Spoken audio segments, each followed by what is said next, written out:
বাড়িতে খাবার নিয়ে আসছিল।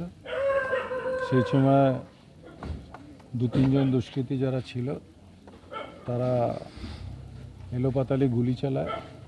জানি না 3টে না 4টে গুলি লেগেছে, ওখানেই স্পটে পড়ে যায়।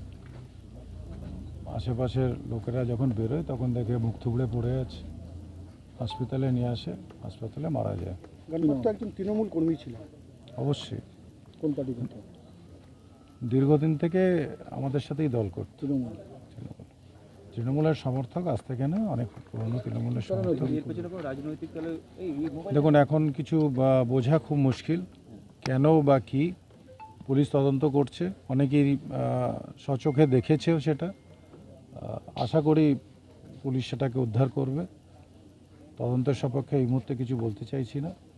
প্রশাসনকে যা বলার বলেছে, যে বা যারা করেছে তাদের এই সমাজের আর কোনো জায়গা নেই।